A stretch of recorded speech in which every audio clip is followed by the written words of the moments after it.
रोजन, आप एक अच्छे एक्टर तो हो, आप एक वीडियो वायरल हो रहा है आपका, आपने हिना खान के कैंसर के बारे में कुछ बातें कही हैं। क्या प्रॉब्लम है आपको हिना खान से? जी, मैं किसी को हर्ट नहीं कर रही। हिना खान से मुझे कोई प्रॉब्लम नहीं है। प्रॉब्लम उनके स्टेटमेंट से है जो उन्होंने अभी इस वक्त दिया है। आई डोंट नो, किसी चीज़ के प्रमोशन के लिए वो गई थी और उन्होंने वहाँ पर बैठ के एक बात कही जो काफ़ी वायरल हुई कि मेरी सर्जरी 7 से 8 घंटे में होनी थी मगर मेरी वही सर्जरी 15 घंटे में हुई, which is very shocking for me because मैं खुद स्टेज 4 कैंसर सर्वाइव कर चुकी हूँ, ब्रेस्ट कैंसर। इनफैक्ट जिस हॉस्पिटल में उनकी सर्जरी हुई है उसी हॉस्पिटल में मेरी सर्जरी हुई है। हम दोनों के सेम डॉक्टर हैं। इनफैक्ट वो स्टेज 3 पर है। तो इस चीज़ के बारे में जब मैंने क्या नाम है सवाल किया, डॉक्टर का? डॉक्टर मंदार नाटकर्णी। ये कहाँ पे होते हैं? ये कोकिलाबेन धीरूभाई अंबानी हॉस्पिटल के डॉक्टर हैं। ओके। हालांकि वहाँ पे एक और भी डॉक्टर है फीमेल, बट मेरी सर्जरी उन्होंने की है। मोस्टली जितनी भी सीनियर जो सीरियस पेशेंट्स होते हैं उनकी सर्जरी वो ही करते हैं।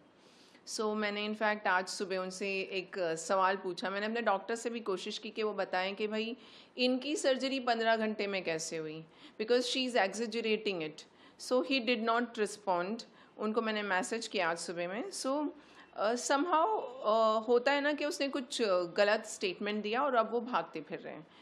इस स्टेटमेंट का जो असर है, जो पूरे आज 20 लाख के करीब हमारे हिंदुस्तान में एक वक्त में कैंसर पेशेंट्स होते हैं, जिसमें हर साल 10 से 15% कैंसर पेशेंट बढ़ते हैं, जिसमें सबसे ज़्यादा कैंसर पेशेंट्स होते हैं ब्रेस्ट कैंसर के। और इस वक्त आप समझ सकते हैं कि जो भी फीमेल आज ब्रेस्ट कैंसर के लिए प्रिपेयर कर रही होंगी, उनके दिमाग के अंदर एक अजीब सा डर होगा कि डॉक्टर हमें कहेगा 2-3 घंटे की सर्जरी और सडनली हमारी सर्जरी 15-20 घंटे चली जाएगी। This is very bad. लोगों के दिमाग में एक डर पैदा किया जा रहा है।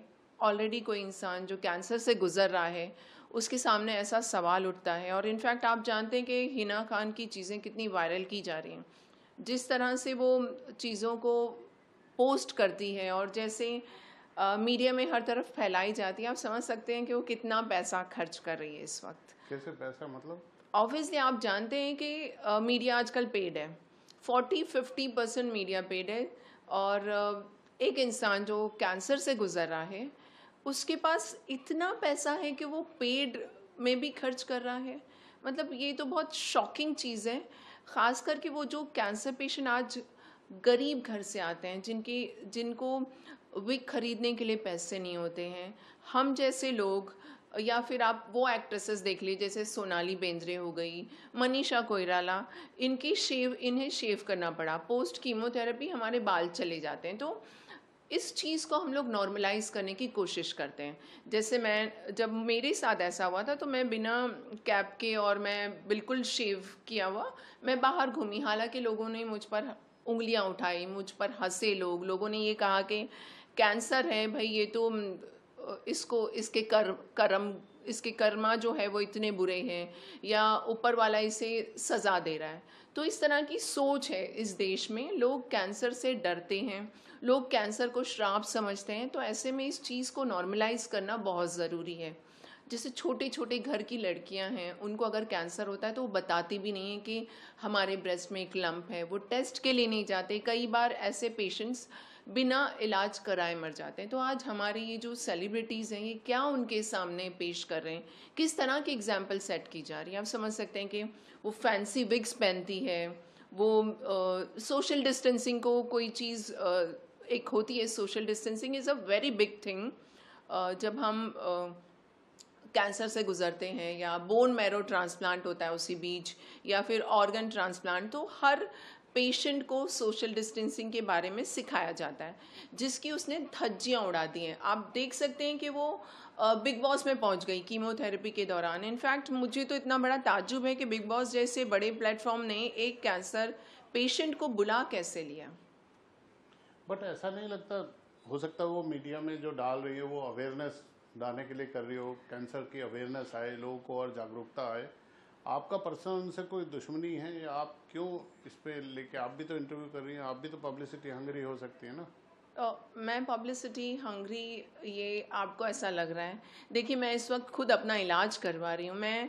आप जानते हैं कि कैंसर का इलाज कितना महंगा होता है। मुझे हर दूसरे तीसरे दिन आप हॉस्पिटल में बैठा हुआ पाओगे। मेरे ब्लड टेस्ट होते हैं, मेरा पेट स्कैन होता है, मेरा MRI होता है। तो इतने एक्सपेंसिव टेस्ट होने के बाद आपको लगता है कि मैं इन पेड मीडियाज़ को पे करूँगी और उनसे कहूँगी कि प्लीज़ आप आके मेरा इंटरव्यू क्यों करके जाइए।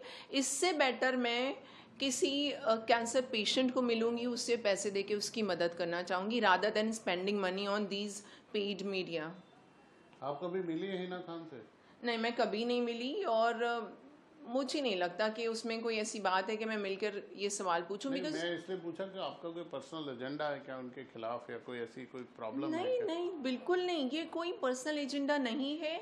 ये एक सवाल उठता है कैंसर के प्रति हम कितने जागरूक हैं, हम कैंसर को किस तरह से लेते हैं। क्या कैंसर हमारे लिए एक बीमारी है, सिंपैथी का जरिया है, पब्लिसिटी की भूख है, या हमारे लिए ये एक सोशल इशू है? सो मैं पिछले जब से मैं आपसे बताऊंगी कि जब से मुझे कैंसर हुआ उससे पहले मेरी खुद की ज़िंदगी बहुत अलग थी। मैं सिर्फ अपने बारे में सोचती थी। एक इंसान होता है जो बीमारी से गुजर के मौत को देखकर लौट कर आता है, अगर उसे आज भी नहीं समझ आता कि ज़िंदगी क्या है, हमें हमारे आसपास के लोगों के लिए कुछ करना है, नहीं करना है, ये सब हमें पता चलना चाहिए। और जो लोग कैंसर होने के बाद भी इस तरह की हरकतें करते हैं ना कि चलो कैंसर तो हो गया है, इसको पब्लिसिटी का जरिया बनाया जाए, सो इससे गिरी हुई बात और कुछ हो सकती है क्या? तो ये आपका सोचना है या आपने एक धारणा बना ली है कि वो पब्लिसिटी के लिए कर रहे हैं? आपके पास कोई ऐसा प्रूफ है? आप मतलब आप बोल रहे हो उनको कैंसर ही नहीं हुआ है? नहीं, कैंसर उसे हुआ है। कैंसर हुआ है, उसका खुद का स्टेटमेंट है कि चलो अब तो कैंसर हो गया, अब क्या। उसका इंटरव्यू आप देख सकते हैं, कई जगह वो इंटरव्यू पोस्ट किया हुआ है, कई जगह पर है।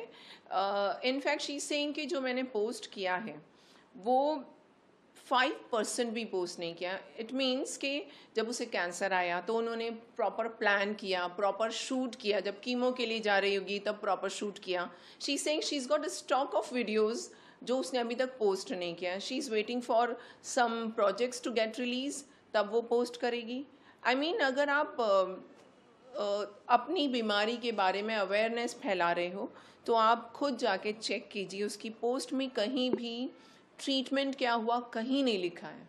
कहीं पर ये नहीं लिखा कि उन्होंने कौन कौन सी मेडिसिन्स ली, कितने दिन सोशल डिस्टेंसिंग की गई, कैसे हील हुआ, कुछ भी नहीं है। सिर्फ अपनी वो पिक्चर्स हैं जहाँ वो ट्रैवल करती है, जहाँ उसे कोई हेल्प कर रहा है चलने फिरने या वॉटेवर। आपने एक भी शब्द मेडिकल रिलेटेड उसकी पूरी पोस्ट पे कहीं नहीं देखा है। सो इस तरह की अवेयरनेस नहीं होती है। अवेयरनेस में आप मुझे देखिए, मैं हर एक रिपोर्ट पोस्ट करती हूँ। मैं अगर मुझसे कोई पूछता है कि आपका ट्रीटमेंट क्या हुआ तो मैं उनसे कहती हूँ TCHP सर्च कीजिए, आपको पता चलेगा कि मुझे कौन कौन से इंजेक्शन्स दिए गए। और TCHP एक स्टैंडर्ड मेडिसिन है जो हमेशा स्टेज 4 के पेशेंट्स को दी जाती है, and this is a targeted therapy. So इस तरह के सवाल जो उठ रहे हैं मेरे दिमाग में, जो आप सब लोग सोच रहे होंगे कि ये क्यों उसे पब्लिसिटी का बना रही है, तो पब्लिसिटी इसलिए मैं कह रही हूँ क्योंकि मेडिकल इन्फॉर्मेशन नहीं है, कहीं नहीं है, कुछ भी नहीं है। क्या कहना चाहती हैं आप अपने हमारे माध्यम से हिना खान को? मैं हिना से कहूँगी कि ये 15 घंटे की जो सर्जरी जो आप कह रही हैं, इसको आप डिटेल में बताइए। इनफैक्ट जब मैंने लास्ट टाइम कुछ इंटरव्यू किए थे, या आई थिंक मैंने इंटरव्यू नहीं किए, मैंने पोस्ट कर दिया था, तो स्टोरी पे से किसी ने मेरा कोट लिया आके कि आप इसके बारे में क्या कहना चाहोगी। तब उस वक्त भी मैंने ये सवाल उठाया था कि हिना खान को पब्लिकली आकर बताना बहुत ज़रूरी है कि 15 घंटे वाली कौन सी सर्जरी होती है। आई डोंट थिंक कि उन्होंने डबल मास्टेक्टमी कराई है, उनका एक ही ब्रेस्ट की सर्जरी हुई है। सो ऐसी कौन सी सर्जरी हुई? इनफैक्ट मैं चाहती हूँ कि कोकिलाबेन धीरूभाई अंबानी और उनका जो डॉक्टर है डॉक्टर मंदार नाडकर्णी, उन्हें भी सामने आकर बताना चाहिए कि भाई बहुत ज़्यादा कुछ कॉम्प्लिकेशंस आ गए थे क्या, या क्या इशू हो गया था जो इस तरह के स्टेटमेंट दे रही है। आप भी जानते हैं कि नॉर्मल सर्जरी, मैंने खुद काफ़ी ऑन्कोलॉजिस्ट से बात की तो उनसे मुझे पता चला कि अगर सिंपल मास्टेक्टमी है तो 2 से ढाई घंटे में होती है, अगर डबल मास्टेक्टमी है तो डबल टाइम लग सकता है। मेरी जो मास्टेक्टमी हुई थी उसमें 6 to 7 आवर्स सर्जरी में गए थे, जिसमें मेरा रिकंस्ट्रक्शन किया गया था ब्रेस्ट का। उसके बाद हिना ने ये कहा कि जैसे ही उसकी सर्जरी हुई 15 घंटे की, उसके बाद उसने आँख खोल के स्माइल किया और अपने घर वालों से मतलब घर वालों के दुख और दर्द को बांटने की कोशिश की। इनफैक्ट मैं आपसे बता रही हूँ कि ऐसी सर्जरी के बाद लोगों को सेडेशन पे रखा जाता है, उन्हें होश ना आए ये कोशिश की जाती है, because it is very painful. In fact मुझे खुद याद है जब मेरी सर्जरी हुई थी तो मैं 22 से 23 घंटे तक ओटी में थी, मुझे आईसीयू में रखा गया था। उसके बाद जब मुझे शिफ्ट किया गया तो मुझे सेडेशन पे रखा गया। मैं अपने हाथ से ऐसे प्रेस करती थी, बिकॉज डॉक्टर सेड कि जैसे ही तुम्हें लगता है कि तुम्हें पेन हो रहा है या तुम जाग रही हो तो इसे प्रेस कर देना, सो दैट मुझे वो पेन फील ना हो। तो आप समझ सकते हैं कि इतनी बड़ी सर्जरी का ऐसे मजाक उड़ाया जाता है। कोई सोशल रिस्पॉन्सिबिलिटी है इन एक्टर्स की? ये कभी हमारे समाज के बारे में सोचना चाहेंगे, या सिर्फ कैंसर को भी उस पर उनकी मोनोपोली हो चुकी है? एक तरह से आप कह सकते हैं कि आज कैंसर के बारे में भी जो स्टेटमेंट वो दे दें वो सही, जो हम कहें वो बिल्कुल गलत। ऐसे नहीं होता है ना। चलिए, हम आपकी बात सुनने के बाद कोशिश करेंगे हिना खान से भी उनका वर्जन लें। आपने तो बता दिया आप उनको नहीं जानती, नहीं मिली। देखते हैं कोई आप लोगों की कोई पर्सनल गरज तो नहीं है। आई होप कि आप जल्दी स्वस्थ हों। आपका इलाज चल रहा है, आपने बताया।